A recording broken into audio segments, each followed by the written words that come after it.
কতদিন পরে এলে শ্যাম তোমায় বোঝা দায়, কতদিন পরে এলে শ্যাম তোমায় বোঝা দায়।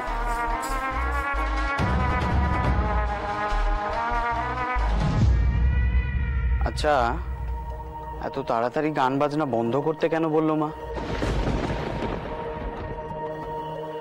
জলসা সবে জমে উঠেছিল।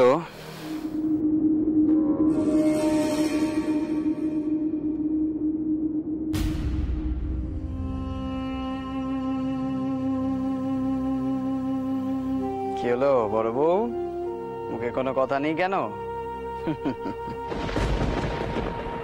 বুঝেছি বুঝেছি, সবাই একেবারে মুগ্ধ হয়ে গেছে তাই তো? জানতুম জানতুম আমি জানতুম। এরপর একখানা বড় জলসার আয়োজন করতে হবে।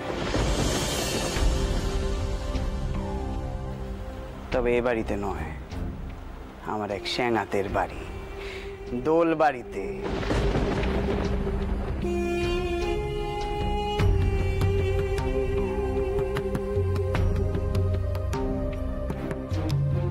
তবে তুমি যদি কাউকে কিছু না বলো, তোমাকেও নিয়ে যাব লুকিয়ে।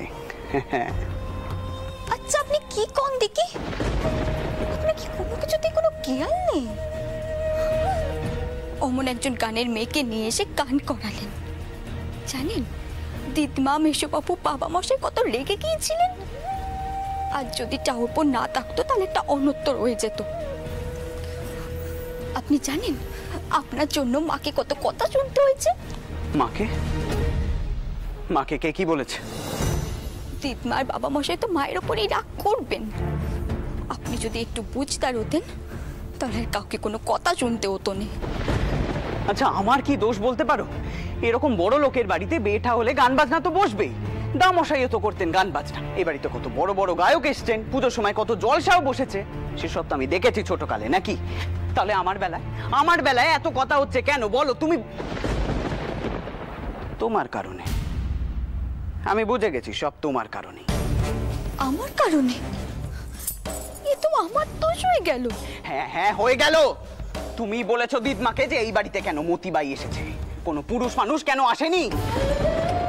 গানের তো কিছুই বোঝো না তুমি, মতিবাইয়ের গলাটাও তুমি বুঝলে না।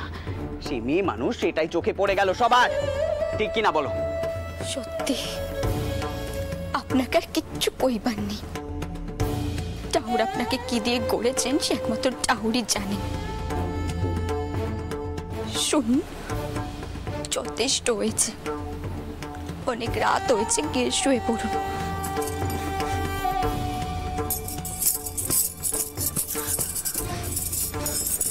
ভোরবেলা দিদমা তীর্থে বেরোবেন, সেদিকে আমাকে যেতে হবে। অনেক জোগাড় যন্ত্র আছে। কোথাও নড়বে না তুমি, এখানেই থাকবে, থেকে আমার পদ সেবা করবে, বাতাস করবে। একরাশ কথা বলে আমার গানের মেজাজটাই তুমি নষ্ট করে দিলে। আবার এখন চলে যেতে চাইছো এই ঘর থেকে? চুপ করুন, দয়া করে চুপ করুন। অনেক রাত হয়েছে, আর চিৎকার করবেন না। গান বাজনা ছাড়া তো আপনার কোনো কিছু নিয়ে আর মাথা ব্যথা নেই, কিন্তু বাড়ির সকলের অনেক কাটুনি গেছে। তার উপর জেলে বস্তির বেপদে মেসোবাবু আর গোপাল টাউরপো এত রাতে সব ছুটেছিলেন। চুপ, একেবারে চুপ। আমার মুখে মুখে তর্ক করার সাহস হয় কি করে তোমার? তোমাকে আপনি কেন এলেন এখানে?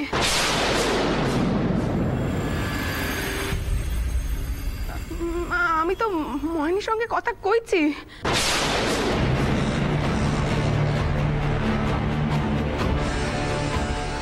ময়ের বাচ্চা আমার, তোর কি কান বিজ্ঞান হবে না বাপ? রেত হয়েছে, সবাই একটু ঘুমানোর চেষ্টা করছে, তার মধ্যে তুই কেন চেঁচামেচি?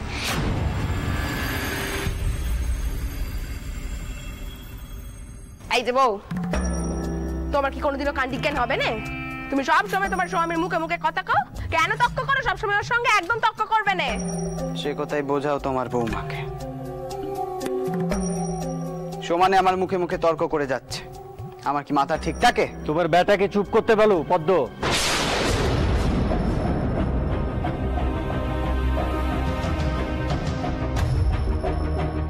আর বৌমা, তোমার যদি কোনো কাজ থাকে তুমি যেতে পারো, এখন এই ঘরে তোমার না থাকাটাই ভালো।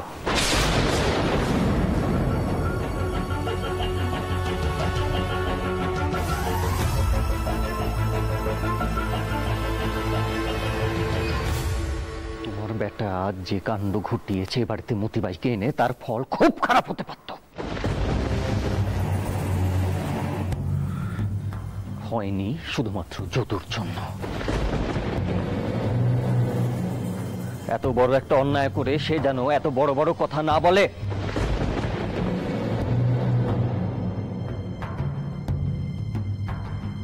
পদ্ম, বাবা মা হয়ে আমরা ওর বড় বড় কথা মুখ বুজে শুনলেও মা কিন্তু শুনবেন না, মা মেনে নেবেন না, ফল আরো খারাপ হবে। সেটা ওকে বলে দিও।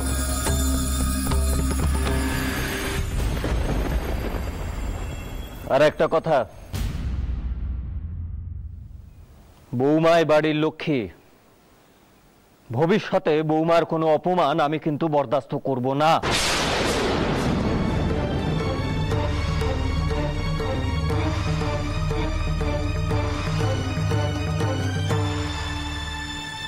আচ্ছা ময়েন, তুই কি বুঝতে পারছিস না বাপ, তোর জন্য সকলে আমাকে কথা শোনায়।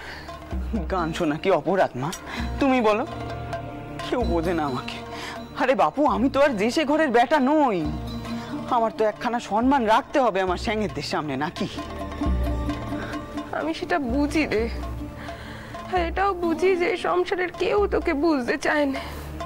কিন্তু বাপ, তুই আমাকে কথা দে, তো দেদমা যাও না অব্দি তুই কোনো রকম অশান্তি করবি না, নাহলে একটা অনর্থ হয়ে যাবে। মা, আর জলসা তো ভালোভাবে হলো না। আমি আবার দোলবাড়িতে মতিবাইয়ের গানের জলসা বসাবো। তুমি আমি কথা দাও না, সেই টাকা তুমি যোগান দেবে। ময়েন, তোর না না, তুমি বলো, তুমি টাকা দেবে। আচ্ছা ঠিক আছে ঠিক আছে বাপু, আমি দেখছি, তুই একটু শান্তি মতো থাক, আমি দেখছি কি করা যায়, আমি দেখছি।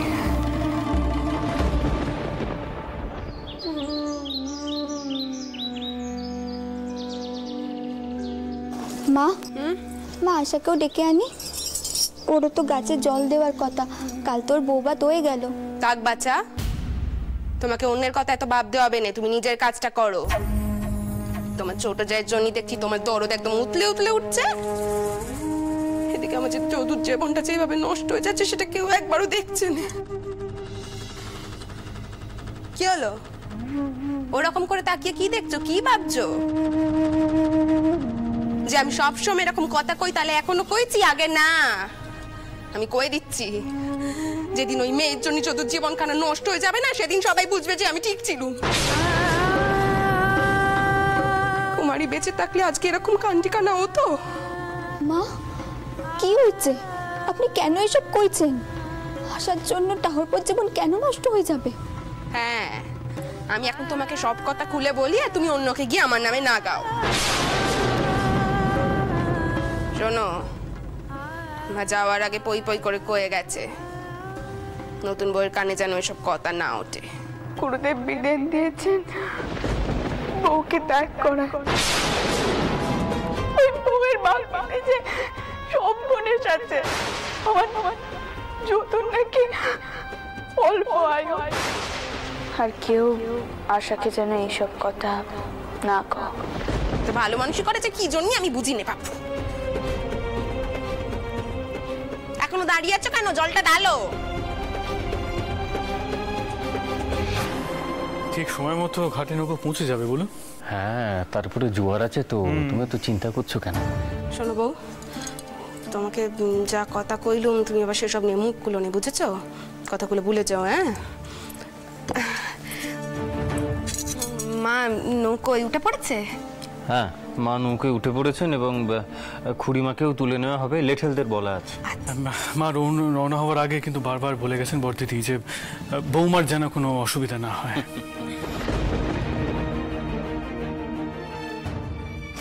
এখন তো দেখছি অন্য কাউকে আর বিশ্বাসই করতে পারছে না।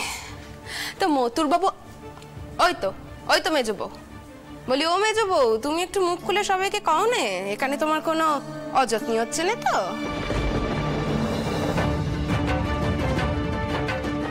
কেন রাগ করছেন বড়দিদি? মা তো শুধু নিজের থেকে নির্দেশ দিয়েছেন মাত্র, এতে এত রাগ। পাড়ামশাই আমি বসা করে গেলাম, সেখানে অনেক হিসেবপত্র দেখা আছে।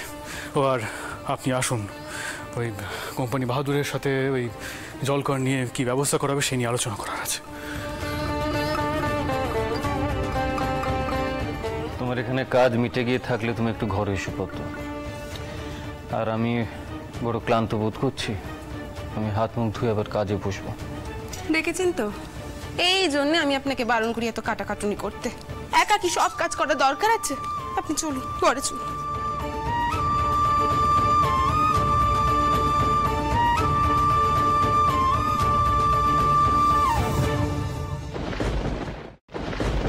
দাদা, তুমি এখন কি করবে?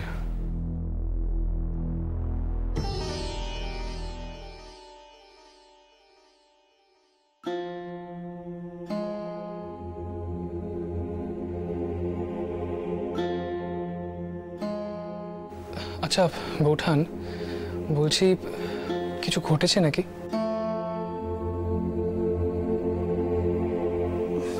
না চাউবো কি করবে? না মানে আপনিও কেমন অন্য মানুষক, ওদিকে ওদিকে আপনার ছোট যাও দেখছি মুখ শুকনো করে দাঁড়িয়ে রয়েছে।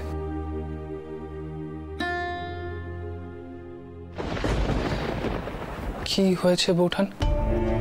কেউ কি কিছু বলেছে বৌঠান? না চাউবো কে কি কইবে?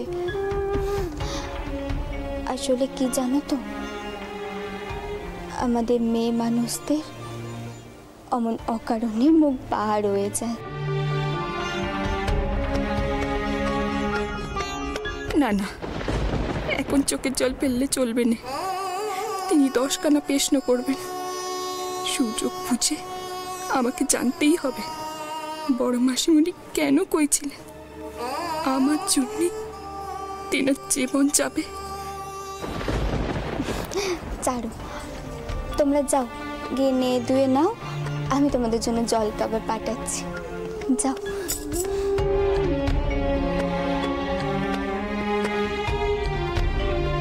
তুই করে যাও, আমি আসছি।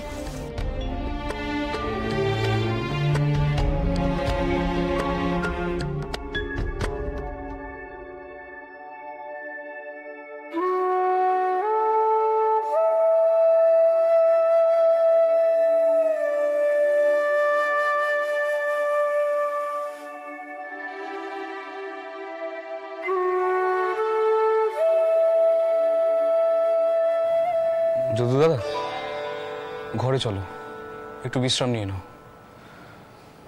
অত ভেবো না, সুযোগ মতন মেজ বৌঠানকে একটু বুঝিয়ে বলো। হয়তো বড় মাসিমণির কোনো কথায় আঘাত পেয়েছেন। জানোই তো, বড় মাসিমণির কথা সবসময় সহ্য করা যায় না। ঠিকই বলেছিস ভোপাল, আমি একটু বেশি চিন্তা করি বল। চল।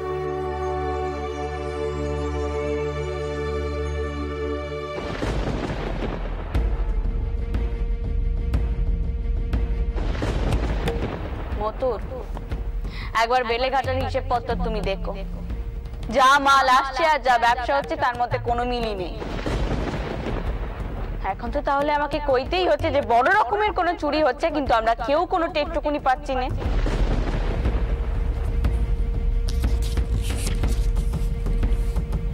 মথুর, ও তুমি? না না, আপনি বসুন না মশাই, বসুন। হ্যাঁ, আমার তোমার সাথে কিছু কথা ছিল মথুর। হ্যাঁ বলুন। আচ্ছা, আমার মনে হয় আমাদের কোনো কর্মচারীকে কোম্পানির অফিসে পাঠিয়ে একটু খোঁজ খবর নেওয়া প্রয়োজন। এই যে তোমরা কালকে রাতেই মদনের বউকে ছাড়িয়ে নিয়ে এলে, তার প্রতিক্রিয়া কি হয়েছে সেটা জানতে হবে না? কারণ ওই কোম্পানি বাহাদুরের সঙ্গে তো আমাদের আবার বসতে হবে জলখন নিয়ে। হ্যাঁ তা হবে, তবে সব আলোচনা করে খুব একটা লাভ হবে বলে আমার মনে হয় না মশাই।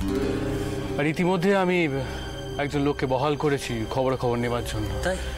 হ্যাঁ, সে তেমন সঠিক কিছু বলে পাঠায়নি, তবে একটা কথা বলেছে। কোম্পানি বাহাদুর নাকি আয় বাড়ানোর জন্য উঠে পড়ে লেগেছে। ওই সুন্দরবনের দিকটা ওরা জমি ইজারা দিচ্ছে। আচ্ছা, এমনও তো হতে পারে আয় বাড়ানোর জন্য ওরা জলও ইজারা দিতে চায়। তুমি বলছো বটে মথুর, কিন্তু তুমি একটু নিজে ভেবে দেখো তো, এই জল কর দিয়ে কোম্পানির কত টাকা লাভ হবে বলো তো? হ্যাঁ, কত টাকা লাভ হবে? আর জল কর দেবেই বা কে? গঙ্গা জল ইজারা নিয়ে কেউ কি করবে তুমি আমাকে বলো তো? জমি ইজারা নিলে না হয় জমিতে ফসল ফলিয়ে ইজারাদারদের কিছু লাভ হবে, কিছু আয় হবে, কিন্তু জল ইজারা দিয়ে মানুষ কর দিতেই পারবে না, তা লাভ? না না মথুর, আমার সত্যি মনে হয় না এই জলকর থেকে কোম্পানি কোনো লাভ করতে পারবে। সাহেব, খাতাপত্র নিয়ে বসতে হবে। আমি আগে হিসেব কষে দেখি।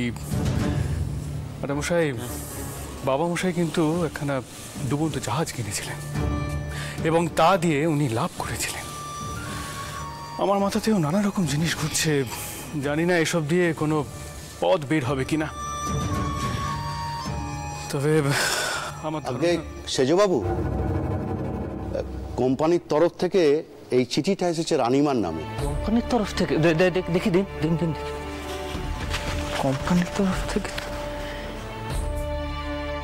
কি আছে ম্যাডাম সাহেব? আপনি আসুন। আগে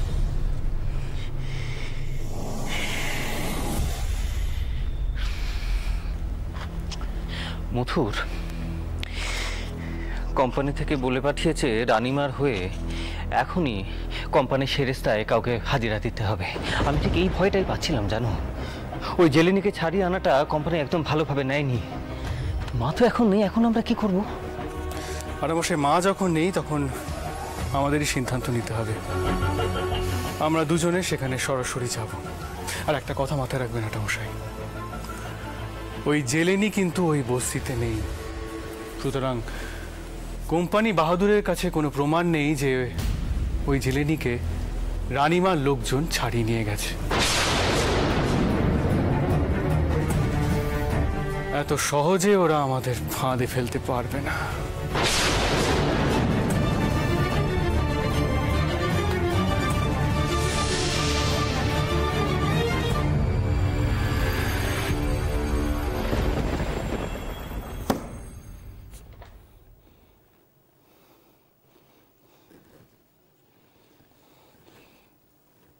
ক্যাপ্টেন স্টিভ, তুমি বস্তিতে গিয়েছিলে?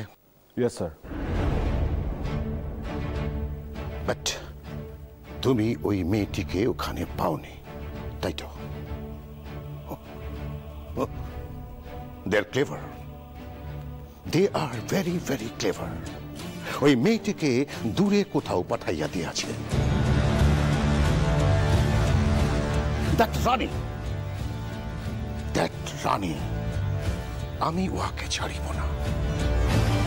আর সান ইন ল বাবু মথুরা মোহন বস্তিতে আসে আমাদের সঙ্গে ফাইট করিয়াছে, এন্ড দে আর হিয়ার। আমি উহাদের লইয়া আসিতেছি। Call them. উহারা এবার লিমিট ক্রস করিয়াছে। They cross their limit. I will not spare them this time. কি ব্যাপার সাহেব, তলব কেন? ক্যাপ্টেন স্টিভ এমন ব্যবহার করছেন যেন আমরা কোনো অপরাধ করেছি। Have a seat, please.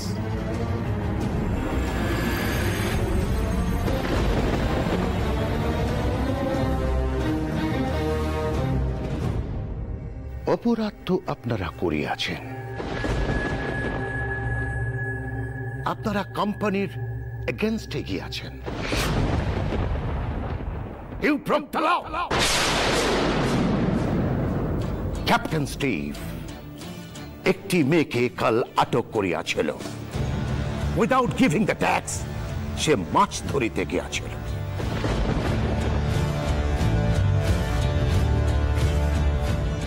বেড়াকে ছিল।